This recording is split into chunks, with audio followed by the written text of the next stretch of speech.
Bonjour tout le monde, bienvenue sur les ondes du Go Sport. Vous écoutez notre 35e podcast. Présentement, je suis en compagnie de Renaud Tremblay. Bonjour Renaud. Bonjour Hugo, ça va bien? Oui, toi? Oui, super. Donc Renaud, aujourd'hui, on va parler premièrement au niveau de la MLB. Il y a eu les matchs du 4e house, là, les fameux matchs wild card, là, comme on dit en anglais.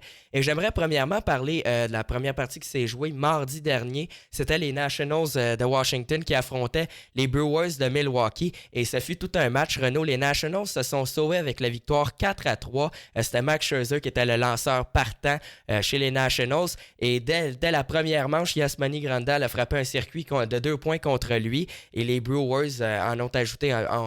Eric Thames a frappé un deuxième circuit en deuxième manche. C'était 3-0 pour les Brewers et par la suite en troisième manche, Trey Turner a frappé un circuit. C'était 3-1 après 3 manches de jeu. 3-1 pour les Brewers de Milwaukee et finalement, Renaud, on a eu droit à toute une 8e manche. Tout a commencé lorsque un frappeur des Nationals a été atteint. C'était Josh Hader qui était sur le monticule, qui est, Renaud, un des lanceurs les plus dominants au niveau de la relève dans la MLB.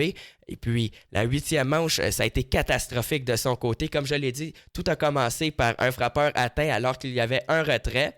Par la suite, il y a eu un retrait sur 3 prises. Donc, on pouvait penser que Josh Hader serait en mesure de sortir de la manche, mais Renaud, non. Ryan Zimmerman a frappé un coup sûr sur un bâton fracassé, tout juste hors de la portée du joueur de deuxième but et du voltigeur de centre. Le coureur au premier but s'est ramassé au 3e coussin. Alors, Anthony Rendon se présente au bâton Renaud, celui-ci va peut-être remporter le trophée du joueur par excellence dans la Ligue nationale. C'est le meneur dans la Ligue nationale au niveau des points produits. Et écoute, une grosse présence au bâton de son côté, est en mesure d'aller chercher un but sur balle. Donc, les buts sont remplis du côté des Nationals. Et écoute, Renaud, un gros coup sûr de la part de Juan Soto. Gros coup sûr et par la suite, une erreur de la part de la recrue au champ droit. Qui a fait une erreur au niveau des Brewers de Milwaukee. Les buts sont devenus vides. Les 3 coureurs sont venus marquer. Soto a été retiré en souricière par la suite. Mais écoute, le coureur du 3e but, du 2e but et du 1er but sont venus marquer. Ça a été une victoire de 4-3 pour les Nationals et une 8e manche tout simplement époustouflante. Et du côté, par la suite, mercredi dernier, ça a été un face-à-face entre les Rays de Tampa Bay et les A's d'Oakland. Et malheureusement, pour le lanceur partant des A's, Sean Manaea, ça n'a pas fonctionné de son côté. Et je pense entre autres à Diaz qui a frappé 2 circuits lors de la partie et les Rays se sont sauvés avec la victoire 5-1. Renaud, tu aimerais nous parler un petit peu par la suite des séries de division qui ont commencé dès jeudi. Donc exactement Hugo, les Cardinals de Saint-Louis affrontaient les Braves d'Atlanta. Donc en première manche, les Braves d'Atlanta étaient les premiers à s'inscrire au pointage, donc avec 1 point. Ensuite, il a fallu attendre en 5e manche avant de voir le prochain point dans le match. Donc les Cardinals qui ont égalé la marque 1-1. En 6e manche, les Braves qui sont revenus en puissance avec 2 points pour prendre l'avance 3-1. Ensuite, en 8e manche, les Cardinals ont poussé 2 points pour égaliser le match. Les Braves qui n'ont pas réussi à faire de points, donc c'était l'égalité avant de s'amener en 9e manche. Et les Cardinals de Saint-Louis qui ont une grosse poussée de 4 points pour prendre l'avance, donc de 4 points en 9e manche. Donc Marcell Ozuna qui a frappé un gros double avec les buts remplis pour donner les devants à son équipe.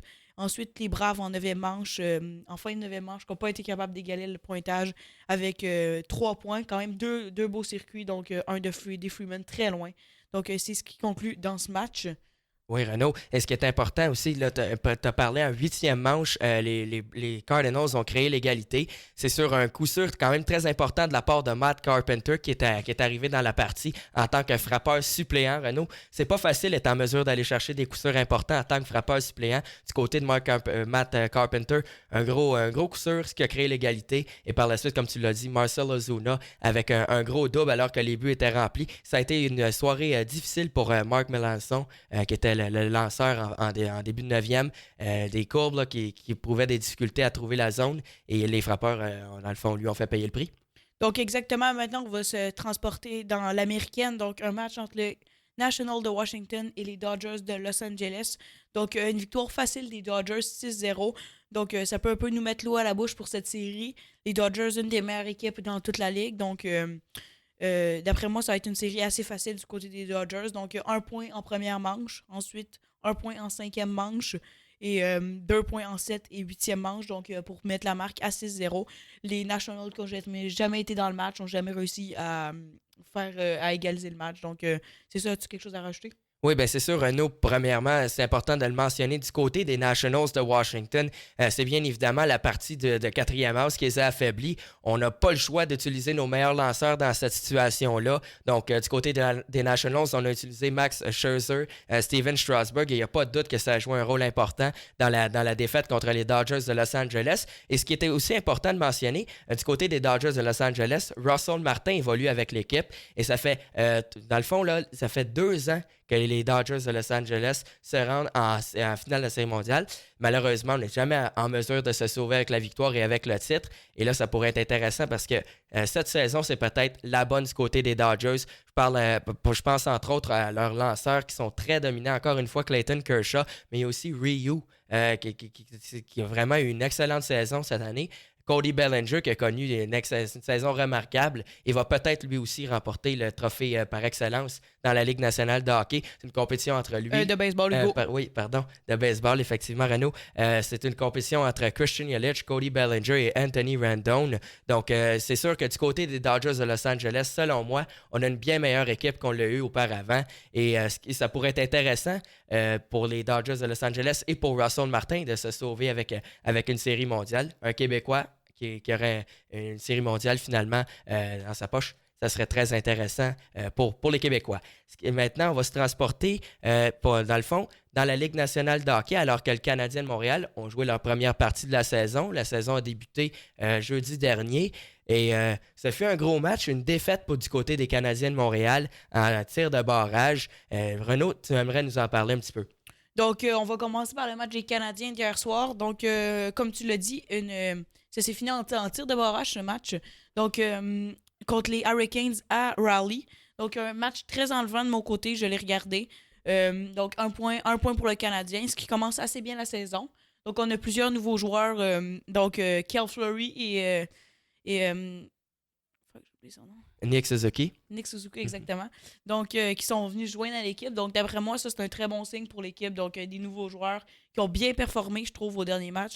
Donc, Cal Fleury, qui a été, d'après moi, un des meilleurs défenseurs de l'équipe, même si les vétérans ont connu quelques lacunes dans le match. Donc, j'ai beaucoup aimé le trio de Armia, Kotkaniemi et de Drouin. Drouin qui s'est fait mettre sur le 3e trio pour le premier match de la saison. Donc, d'après moi, c'est un message que l'organisation veut lui dire. Donc, d'arrêter de niaiser, plus travailler, parce que l'année passée, ça n'a pas été sa meilleure saison.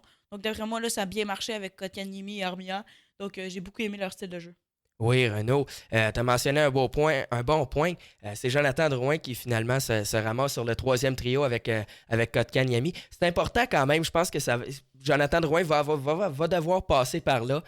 Ça arrive lorsqu'on est un joueur professionnel où est-ce qu'on éprouve des difficultés. Une saison difficile l'année dernière, ça pourrait être... dans le fond, on va lui souhaiter de connaître beaucoup de succès cette saison. Et j'aime bien du côté de Claude Julien qu'on l'installe sur un 3e trio pour passer un message. Comme tu l'as dit, Thomas Tatar qui a inscrit un but, le premier but du Canadien de Montréal cette saison a été inscrit par Thomas Tatar, ce qui est vraiment... c'est intéressant de le voir parce que Thomas Tatar a connu une excellente saison l'année dernière. Je serais curieux de voir s'il va être en mesure de maintenir la cadence et performer pendant 82 matchs cette saison. Donc, fait intéressant, les deux frères Fleury jouaient contre pour le premier match de Kel. Donc, son frère joue pour les Hurricanes. Donc, j'ai vu une interview avec son père sur RDS récemment. Donc, il disait que ça serait intéressant si le match pourrait se rendre en tir de barrage ou en prolongation, puisqu'ils lui ont demandé pour quelle équipe il voterait, vu que ses 2 fils jouent dans cette équipe, et j'ai trouvé ça très intéressant. Là, j'aimerais qu'on parle de Carey Price, Renaud. C'est un gros point d'interrogation pour le Canadien de Montréal. J'en ai parlé dans mes podcasts précédents. Ça va être intéressant de voir si Carey Price va être en mesure de performer constamment.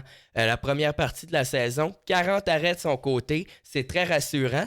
Mais on le sait, Carey Price, des fois, quand ça va pas bien de son côté. Crois-tu qu'on pourrait connaître une excellente saison du côté de Carey Price? Parce que l'année dernière, ça a été une saison difficile, mais lorsque Shea Weber est revenu au jeu, on a retrouvé le Carey Price qu'on avait il y a quelques années. Ben, d'après moi, Carey Price a le potentiel pour avoir de très bonnes saisons, donc être dans le top 3 des meilleurs gardiens de but. En plus, tu l'as dit, avec une meilleure défensive, une défensive plus stable cette saison, d'après moi. Donc, je pense que ça va bien aller du côté de Carey Price. Qu'est-ce que j'aimerais plus le voir du côté du Canadien? Ce serait une meilleure interaction entre le gardien et aussi les défenseurs. Donc, plus se parler, plus une meilleure interaction. Oui, du côté du Canadien, on est allé chercher deux acquisitions peut-être mineures, mais qui vont jouer un rôle important selon moi. Premièrement, Keith Kincaid en tant que deuxième gardien de but. Lorsqu'on va vouloir donner du repos à Carey Price, j'espère qu'il va être en mesure de maintenir, de livrer la marchandise et de satisfaire les attentes qu'ont le Canadien. Et aussi Ben Chariot qui solidifie un petit peu la ligne bleue du Canadien qui a été misérable dans les dernières années. Cette année, c'est quand même beaucoup moins pire que dans les dernières années, comme je l'ai dit. Donc, je pense que l'acquisition de Ben Chariot pour le Canadien, c'est un gros plus. Et j'aimerais terminer, Renaud, par le choix de Claude Julien de mettre Suzuki en tant que dernier tireur lors des tirs de barrage. Crois-tu que ça a été une bonne décision? Malheureusement pour lui, il n'a pas été en mesure de mettre la rondelle dans le fond du filet. Ça a été une défaite pour le Canadien. Quelles sont tes impressions sur la décision de Claude Julien?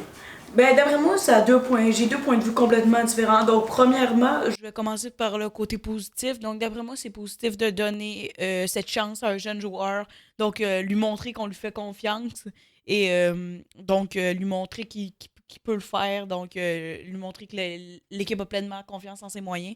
Mais d'un autre côté, d'après moi, c'était pas une tant bonne décision puisque premier match, un peu de pression, ce qui est complètement normal. Donc, d'après moi, pour le premier match, il aurait dû employer pour un vétéran donc qui est habitué de ce genre de situation.